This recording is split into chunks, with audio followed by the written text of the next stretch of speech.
And here's the Ender 5 S1, the long and waited for S1. So I'm going to cut some of the box and get it open.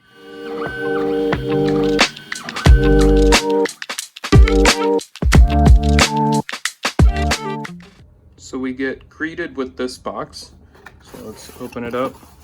And it appears to be all of the accessories. So I'm just going to carefully, wait.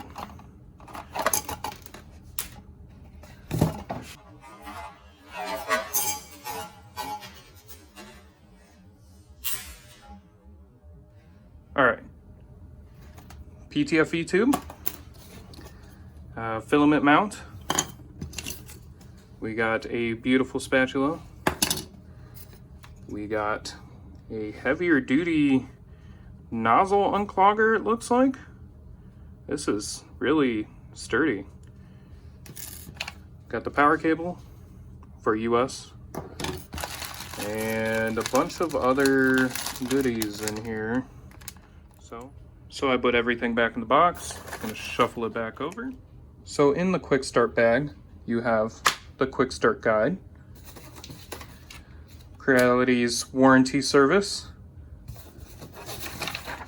this sheet of paper explaining all the different types of Creality filament and what kind of suggestions you should use, which is awesome. It also comes with how to level the bed properly. So that's awesome. I'm glad they are including a little bit more information. And best of all, stickers. We know what we got to do with all these stickers. But for now, we're going to put it all together, cover up the stickers so I don't get tempted, and start with a quick start guide and kind of assemble the printer. So we're going to start off with laying out all the screws, the tools, and the quick start guide tells us we need to start with the base and the 4 pillars. So we have the base and the 4 pillars. So I'm going to go ahead and put it together like the picture says. So I wanted to give a quick shout out to Creality. They actually labeled / numbered each of the parts in accordance to where it needs to go.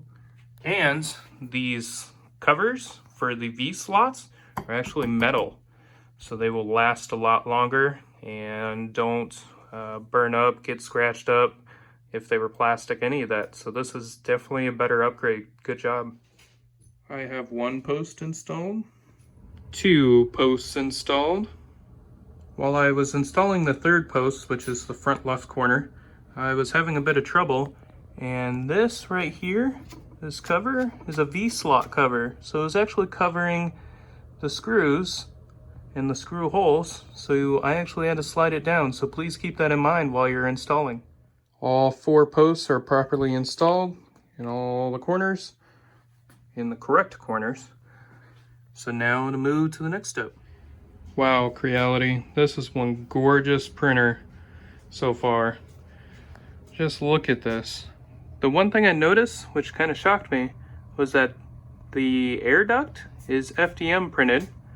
So is Creality going open source? So I ended up getting steps 3 done kind of off video because it is not easy to attach the bed, aka the Z-axis, because you kind of have to do it with 3 hands. So yeah, just kind of follow along the steps pretty good while you're working on it. Step 4 looks pretty easy, so I'm just gonna kind of get that done. Step 5 is pretty easy, gonna get that done and plug in everything. Okay, I'll be back.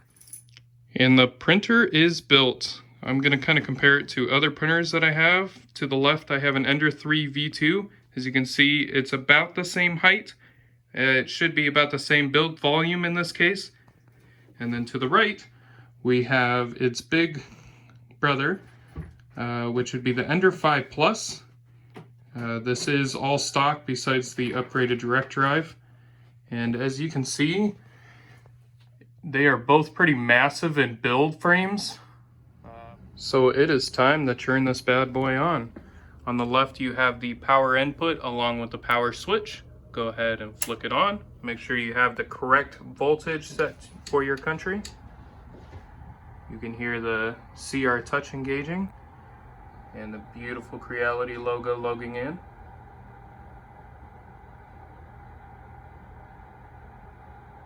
Alright, I'm gonna play with some settings a minute and then get back.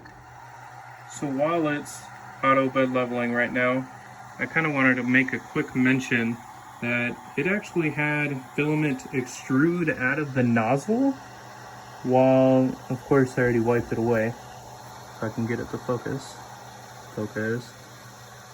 Anywho, it already had filament coming out of the nozzle, and I haven't put my filament all the way through yet. So my machine was actually tested, and I'm kind of shocked because normally my machines aren't. I normally have to calibrate them. So let me get back once this is done leveling. So I decided to start a print just to see if everything's running smoothly and working just how it's intended to. And I started the Rabbit, and they really programmed this thing fast right off the bat. The acceleration I ended up checking on, and it's set to 3,000, and jerk was set to 15, I believe. So yeah, this thing's zooming. Kind of shocking for the Creality printer. Like they're moving up now. Don't get me wrong. It appears I gotta retune the hot end and bed, but you know, I'm shocked. Like, I don't even know what to say. I can get it to focus. It's moving. Can't wait to see how the Rabbit turns out. And it's already 6%. So the first print is done, and it printed a cute little rabbit. So I'm gonna start the next print and keep going. So far so good. Ended up printing the 3 test files on there. The bunny looks really good. No major concerns or anything. The overhangs on the cat actually look quite well. That appears to be about an 80 degree, maybe 75 degree overhang on the right hand paw, which is on the left side. And it looks pretty well. There's some issues with the left hand just because of there is no support, but it turned out really well. And the boat turned out really good. There's gonna have to be some acceleration and jerk as settings adjustments. So overall, the Ender 5S one is really reliable. Wish the touchscreen didn't smear so easily with oily fingers, but you know, first layer goes down very smooth, of course. And printing speed, I'm already printing at 120 millimeters per second just fine, no issues. So just kind of take that in consideration. Honestly, I think for the build volume size, I think it's worth maybe a $500 printer, but that's about the extent. So if you can get them on sale or a really good price, go for it, because these things are awesome.